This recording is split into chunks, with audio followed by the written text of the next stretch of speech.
Somehow it didn't save my changes from earlier, but yeah, it didn't. Unless it has it in another window. And it doesn't. Chat. Okay, well, you're going to get a presentation from a different conference, so I'll have to ad-lib some of the pieces here. Most of the content is what I wanted to cover here, but there's a few more bits I'll have to discuss. Sorry about that. So I wanted to sort of talk to you guys, obviously, about Asterisk and about the future of it to a great degree. First thing I normally talk about in a conference is to describe what Asterisk is. I suppose it's probably inappropriate to talk about that here. If you guys don't know what Asterisk is, you're probably at the wrong conference. But it is actually interesting to look at it and think about what it is maybe from a different level.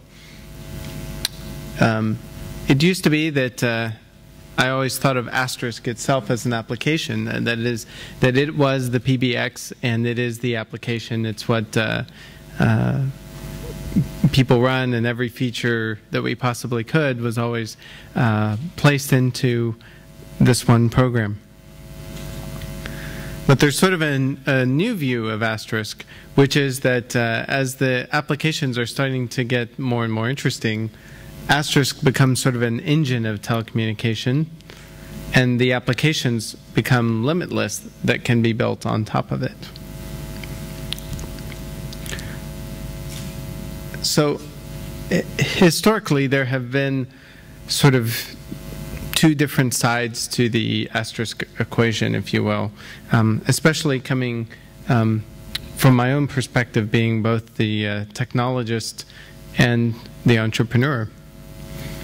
There is the boring side of Asterisk, which is what actually pays the bills and allows us to continue doing all this development. And then there's the exciting part that is really interesting but usually doesn't generate any revenue. So as an example, these are sort of the traditional boring applications of Asterisk: conferencing and voicemail, call queues, VoIP gateways, and so on. And you know, after about the first 4 or 5 years of this, you go to a conference and it's interesting, you know, people are still excited about building voice over IP gateways. But as much as this may be very old technology to a lot of us that have been involved in Asterisk for such a long time, it's still important to recognize that this is a big part of what actually helps pay for the continued development of the software, and has been instrumental in helping people get started.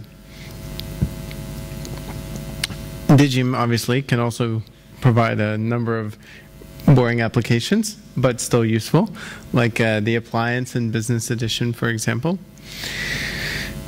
as well as our existing line of telephony interface cards that allow you to connect to the PSTN.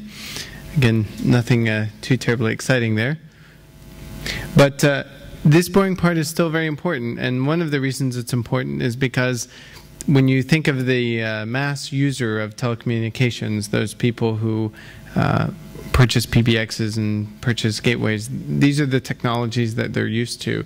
These are the technologies they're familiar with, that they use in everyday situations, and so these are the technologies that you can use, or at least the applications that you use to be able to get the technology to the customer in the general case. And so it's important to recognize and value and try to be able to deliver these in order to get customers excited and get the technology in so that you can sell them something more exciting. So then you have examples of applications which are much more exciting applications, but don't really pay any bills typically. So as an example, Botanicalls was a system that allows your plants to call you when they're low on water. And then each plant had a different personality that was recorded for it. Invenio is a nonprofit which basically sells these bicycle-powered PBXs into West Africa to connect these villages that don't even have power. And so now, people can call and talk to a doctor that might be 30 kilometers away just using Wi-Fi and Asterisk and so on. So it's certainly life-changing, but again, not really very much in terms of revenue or anything like that. There's one called I Plate You, which allows you to record messages for people based on their license plate. So, for example, if someone cuts you off, then you can leave them a message about how angry you are and so on. One called Rap Happy that allows you to record rap music using your cell phone. The Popularity Dialer. This was actually very popular in the States.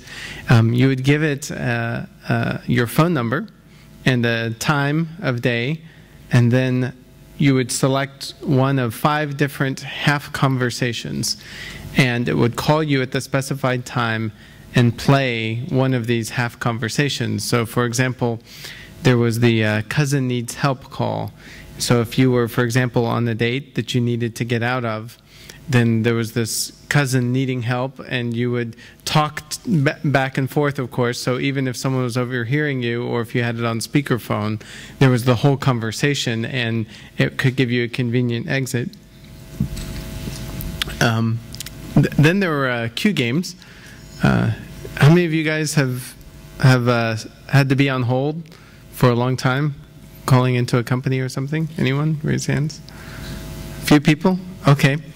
So the idea behind the queue games was, instead of just having people wait on hold, you would wait on hold and you would play trivia games. And if you got the questions right, you would move ahead in the queue. And if you got them wrong, you would fall back in the queue. So, which I particularly liked.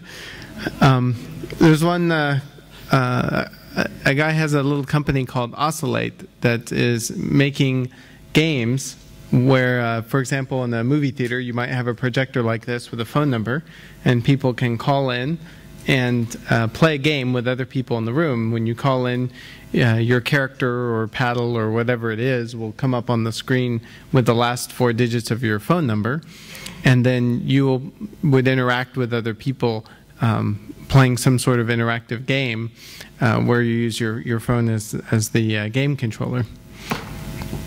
I also did an application to allow you to hear the weather by phone. And then there's one called the Booty Dialer, which is, I guess, I don't know if you have how this translates really into German, but you have a list of phone numbers of acquaintances, maybe be the term, that you upload, and then it will automatically call each one of them for their availability, and the first one that's available, it will then call you back and connect you together. So again, a whole list of very clever ways of applying the technology that don't necessarily have business models behind them. Now, all of that kind of thought process, as well as just sort of generally collecting people who are familiar with the technology together, is very important. So events like Asterisk-Tag, like AstroCon in the States, all of these are very valuable because they get people connected and allow more shared thinking about what kinds of problems can be solved or improved upon by applying the technology that we have. And sometimes it's Asterisk, and sometimes it's other pieces. In fact, one of the things that's most exciting is because Asterisk is open source, and because there's so much other available open source technology, it just feels natural that there's this tremendous advantage of the entire set of open source software that's out there, because it can all be combined together with relative ease.